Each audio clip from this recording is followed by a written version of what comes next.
Good morning बेटा। बेटा जी, ये आपकी आज की वर्कशीट 27 है, 10 सितंबर की वर्कशीट है, जिसके अंदर आज हम करेंगे पाइथागोरस प्रमेय को। ठीक है, ये बहुत इंपॉर्टेंट थ्योरम है बेटा, बहुत बहुत इंपॉर्टेंट थ्योरम है एग्जामिनेशन पॉइंट ऑफ व्यू से। तो इसका कथन क्या है, एक समकोण त्रिभुज में। ये इस थ्योरम का यूज़ आप अक्सर छठी, सातवीं, आठवीं में क्वेश्चंस को सॉल्व करने में करते हैं, लेकिन 10th क्लास में किस तरह से इस थ्योरम का प्रूफ है वो हम सीखेंगे। कथन क्या है, एक समकोण त्रिभुज में, ये आपका समकोण त्रिभुज है, एक समकोण त्रिभुज में कर्ण का वर्ग किसके बराबर है, लंब के वर्ग के प्लस आधार के वर्ग के। ये 90 डिग्री का एंगल है, 90 के सामने वाला क्या होता है, कर्ण। ठीक है ना। तो दिया है एक समकोण त्रिभुज ए बी सी जिसमें कोण बी बराबर है 90 डिग्री के। फाइन बेटा, हमें क्या सिद्ध करना, हमें सिद्ध करना है कर्ण की घात 2 किसके बराबर है, लंब की घात 2 जमा आधार की घात 2। इस रिजल्ट को आप 7वीं 8वीं क्लासेस में यूज़ करा आपने बहुत, तो उसको आपको अच्छे से पता होगा कि समकोण त्रिभुज में कर्ण की घात 2 किसके बराबर होता है, लंब की घात 2 जमा आधार की घात 2 के। रचना, बी डी लंब ए सी खींचा, बी डी लंब ए सी खींचा। इज इट ओके बेटा। ये आप फिगर बहुत ध्यान से बनाएंगे, किस तरह से आपने इसको लंब को खींचना है ये मैं आपको बताती हूँ। ये देखिएगा बेटा, आपने क्या काम करना है, इस पर यहाँ पर इस तरह से डी को रखना है। ठीक है, कैसे रखना है आपने, बिल्कुल ये वाली जो लाइन है ना, एसी की लाइन पर आपने किसको रखना है, डी को सेट करना है। डी को सेट करने के बाद कोशिश कर ये करना है कि जो पॉइंट बी है इसके ऊपर मेरा क्या आ जाए, 90 का एंगल। देख रहे हो, ठीक है ना, आ गया ना, आ गया 90 का एंगल। अब मैं इधर पॉइंट लगाऊंगी, इधर पॉइंट लगाऊंगी और फिर इसके बाद इन दोनों पॉइंट को मिला दूंगी। तो ये मेरा क्या आ जाएगा, बी डी लंब किस पर, एसी पर। यानी लंब का मतलब हो गया इधर भी 90 का बन रहा है, इधर भी 90 का बन रहा है। समझ में आ गया। उपपत्ति देखिए, अब हमने क्या काम करना, एक बड़ा त्रिभुज लेना, समकोण त्रिभुज। समकोण त्रिभुज क्या मेरा, ए बी सी, और ये दो मेरे छोटे समकोण त्रिभुज बने हैं। बड़े समकोण त्रिभुज को कंपेयर करना है इस त्रिभुज से, छोटे त्रिभुज वाले समकोण से। फिर दोबारा से बड़े समकोण त्रिभुज को कंपेयर करना है छोटे वाले दूसरे समकोण त्रिभुज से। फाइन बेटा, यानी समकोण त्रिभुज ए बी सी, इसको लिखने का तरीका बहुत ध्यान से देख लीजिएगा, क्योंकि यही मेन लाइन है पूरी थ्योरम में। Is it okay. कैसे, मैंने क्या काम करा, समकोण त्रिभुज A B C, A B C. इसके बाद क्या काम करा, मैंने दूसरा छोटा त्रिभुज लेना है। अब मैंने छोटा समकोण त्रिभुज लिया ए डी बी, तो किस तरह से लिखा, अब देख लो, जब मैं बड़े की बात कर रही हूँ ए बी सी, या छोटे त्रिभुज की बात कर रही हूँ ए बी, इस वाले की ए बी डी, तो मैंने क्या देखा, कोण ए मेरा बड़े में भी आ रहा है, और कोण ए जब मैं इस त्रिभुज की बात करूँ तो उसमें भी आ रहा था, कोण ए बराबर कोण ए उभयनिष्ठ हो गया। अब इसके बाद मैंने अगली लाइन में क्या लिखा, बड़े समकोण त्रिभुज में कौन सा कोण मेरा 90 डिग्री बन रहा है, नेचुरली कोण बी बन रहा है। और इस छोटे वाले समकोण त्रिभुज में कौन सा मेरा 90 डिग्री का कोण बन रहा है, वो बन रहा है A D B. Is it okay. तो कोण बी बराबर ए डी बी, प्रत्येक बराबर 90 डिग्री, कहाँ से आया, रचना से। बी डी लंब ए सी खींचा आपने। इसका मतलब क्या हुआ कि एक समकोण, दो त्रिभुज के अगर दो कोण बराबर हों तो उसको हम क्या कहेंगे, कोण कोण उपप्रमेय। अतः कोण कोण उपप्रमेय से ये वाला त्रिभुज इस त्रिभुज के क्या है, समरूप। बस फर्क क्या है, ये बड़ा समकोण त्रिभुज है, ये छोटा समकोण त्रिभुज है, तो दो समकोण त्रिभुज तो समरूप होते हैं। लिख लिया हमने, समझ में आया। अब हम क्या काम करेंगे, समरूपता की परिभाषा लगाएंगे। समरूपता की परिभाषा क्या कहती है कि उनकी संगत भुजाएं समानुपाती होती हैं। फाइन, कौन कौन तो बराबर आ गए, तो दूसरा कंडीशन क्या है कि उनकी संगत भुजाएं समानुपाती होती है। यानी यदि मैंने इस त्रिभुज की ये वाली भुजा ली तो बटे में, यानी पहली दूसरा ये लेटर लिया ए बी वाली भुजा ली, तो उसी के संगत मुझे इस त्रिभुज की ए डी लेनी है। तो ए बी बटा ए डी, फिर क्या लिया, B C, second and third, तो इसका भी क्या लेंगे, second and third, D B, first and third A C, और इसका भी ए बी। यानी संगत भुजाएं समझ में आ गई। यानी बड़े समकोण त्रिभुज की ए बी ली तो छोटे त्रिभुज की ए डी ली। इस तरह से आपने देखा 3 अनुपात में ये मेरी भुजाएं आ गई, भुजाओं का अनुपात आ गया। अब 3 अनुपात बराबर हैं, मगर इन 3 में से मुझे 2 लेने हैं। अब मैं कौन से 2 लूँ, A B by A D, क्योंकि मुझे चाहिए अपने सिद्ध करना में ए बी स्क्वायर। तो अब देखिए ए बी कहाँ पर आ रहा है, ए बी एक तो इधर आ रहा है, ठीक है, और एक ए बी कहाँ पर आ रहा है, यहाँ पर। तो मैं इन 3 बटे में से कितने बटे अगली लाइन में लिखूँगी, 2, ए बी वाला और एक ये वाला ए बी वाला। अब इसका क्रॉस मल्टीप्लाई कर दूँगी, तो क्या हुआ, ए बी गुना ए बी स्क्वायर, और A C Guna A D आ गया। इज इट ओके बेटा, समझ में आया। सेम इसी प्रोसेस को अब मैं इस त्रिभुज में करूँगी। कैसे, फिर वही बड़ा समकोण त्रिभुज लिया, समकोण त्रिभुज ABC। जिस तरह से मैंने ये छोटा लिया था ADB, इसी तरह से अब मैं दूसरा छोटा लूँगी। क्या लूँगी? अब मैं लूँगी BDC।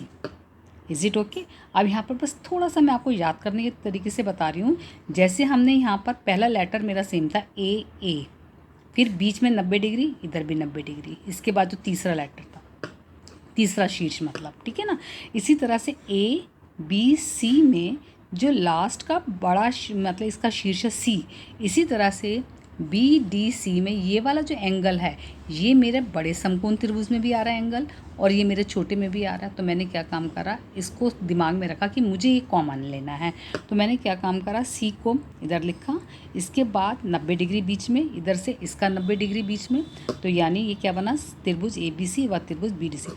बेटा ये अगर आपने सही लिख दिया ये, और यहाँ पर सही लिख दिया ये वाली चीज़, तब भी आपकी थ्योरम अच्छे से आप कर पाएंगे एग्ज़ाम में। अब देखिए कौन सी बराबर कौन सी उभयनिष्ठ है, देख रहे हो ना, कौन सी बड़े में भी आ रहा है छोटे में भी आ रहा है। इसी तरह से इस बड़े त्रिभुज में ये 90 डिग्री है, तो इस छोटे त्रिभुज में ये वाला 90 डिग्री, इसको कैसे पढ़ेंगे, CDB या BDC। अब फिर वही वाली बात आ गई, कौन कौन उपक्रम में से अगर एक त्रिभुज के दो कोण दूसरे त्रिभुज के दो कोण के बराबर हो तो त्रिभुज कैसे होते हैं, समरूप। समरूप है तो समरूपता की डेफिनेशन कि संगत भुजाएं समानुपाती होंगी, वही AB बटे में पहली ये वाली भुजा ली AB, तो इसकी भी पहली वाली ये लेंगे BD। इस तरह से हमारा ये आ गया। फिर वही 3 बटे में से, क्योंकि मुझे सिद्ध करना में क्या चाहिए, BC स्क्वायर। क्या चाहिए मुझे सिद्ध करना में, BC स्क्वायर। तो BC कहाँ पर है, एक तो BC यहाँ पर है, ठीक है, और एक BC यहाँ पर। तो इन 3 बटे में से मैंने इन दोनों बटों को लिया, तो BC बटा DC, AC बटा BC। अब इन दोनों को क्रॉस मल्टीप्लाई करा, BC गुना में BC, BC स्क्वायर, DC और AC। इसको समीकरण 2 दिया और इसको समीकरण 1 दिया। अब फर्स्ट व सेकंड को जोड़ने पर, यानी मैंने क्या काम करा, बाएं पक्ष में बायां पक्ष जोड़ा, AB स्क्वायर जमा BC स्क्वायर, और दाएं में दायां जोड़ा, AC गुना AD जमा में AC गुना में DC। ये देखिएगा ठीक हो गया ना। अब देखिए यहाँ पर कॉमन क्या है, AC कॉमन है, AC को कॉमन लिया तो क्या बचा, AD जमा DC, AD जमा DC, AD जमा में DC, क्या बना पूरा AC। फाइन बेटा। तो हमारा आ गया AB स्क्वायर जमा BC स्क्वायर किसके बराबर आ गया, AC स्क्वायर, यानी कर्ण की घात 2 बराबर है लंब की घात 2 जमा में आधार की घात। तो यही सिद्ध करना था बेटा। ये थ्योरम को अच्छे से देख लो, बहुत अच्छे से इस थ्योरम को देख लो आप। फाइन बेटा। इसकी अभी मैं फ़ोटो भी भेज दूँगी आपको, रजिस्टर वर्क, ये बहुत इंपॉर्टेंट आपकी थ्योरम है। अब देखिए इसका उदाहरण फर्स्ट इसी पर बेस्ड है। वर्ग की भुजा की लंबाई, एक वर्ग दे रखा है, आपको पता है वर्ग की चारों भुजाएं बराबर होती हैं। भुजा नहीं दे रखी, भुजा हमें निकालनी है, ठीक है ना। भुजा क्यों निकालनी है हमें, क्योंकि वो कह रहा है भुजा की लंबाई निकालो और परिमाप निकालो। परिमाप कब निकलेगा, जब भुजा पता होगी। भुजा कब निकलेगी, देखते हैं कैसे निकलेगी। बस हमें दे क्या रखा, हमें तो दे रखा विकर्ण। तो मान लिया वर्ग है ABCD, क्योंकि हमें पता वर्ग के चारों कोण 90 डिग्री के होते हैं, ठीक है ना।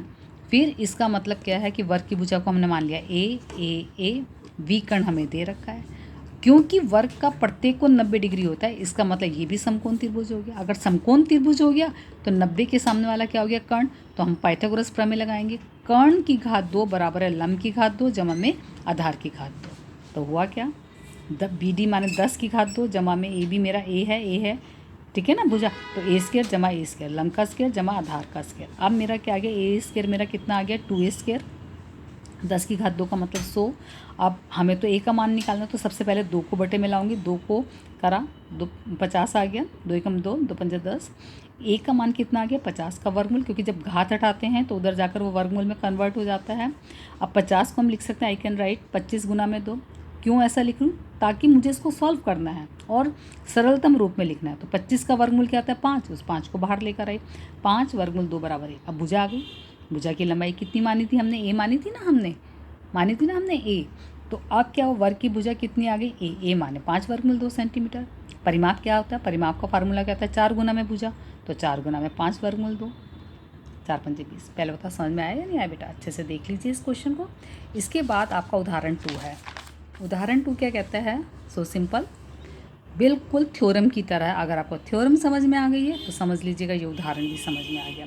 फिर वो कह रहा है दी गई आकृति में ACB 90 डिग्री, ये वाला एंगल 90 डिग्री। अगर ये 90 डिग्री है तो ये जो मेन बड़ा त्रिभुज है ये क्या हो गया मेरा समकोण त्रिभुज। फिर वो कहता है सी डी लंब ए बी खींचा। हमने तो वहाँ रचना में करा था ना, पाइथागोरस प्रमेय में करा था ना, रचना में अपनी मर्जी से हमने लंब खींचा था। यहाँ पर सेम फिगर है मगर फिगर की शेप इस तरह से दे रखी है, यहाँ पर दे रखा। तो अब इसका मतलब क्या हो, ये भी एक समकोण त्रिभुज हो गया और ये भी एक समकोण त्रिभुज हो गया। सेम पाइथागोरस थ्योरम में बड़ा समकोण त्रिभुज को एक बार इस वाले से कंपेयर करना है छोटे से, फिर दोबारा से बड़े समकोण त्रिभुज को इससे करना है, बिल्कुल सेम पाइथागोरस प्रमेय।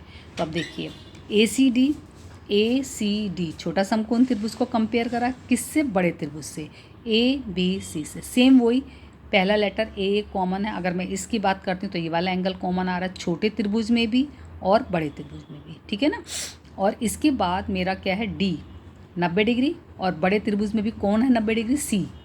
तो जहाँ पर 90 लिखा है छोटे में, बड़े में भी उसी पोजीशन पर आपने 90 का लेटर लिखना है। फाइन बेटा, ये एक टेक्निक है अपने दिमाग में समझने की। फिर वही वाली बात है, कोण ए बराबर कोण ए, 90 बराबर 90 डिग्री के, जैसे सेम थ्योरम में करा था। कौन कौन उपक्रम में से समरूप हो गए, समरूप हो गए तो संगत भुजाएं समानुपाती होंगी। अब हमें देखो ए सी ऊपर है और एक ए सी नीचे, इसका मतलब हमें इसको लेना है और इसको लेना है। तो मेरा क्या आ गया, ए सी स्क्वायर बराबर A B into A T, same Pythagoras प्रमेय की तरह। इसी तरह से दूसरा छोटा त्रिभुज लिया बी सी डी और बी ए सी, उसको समरूप शो करा।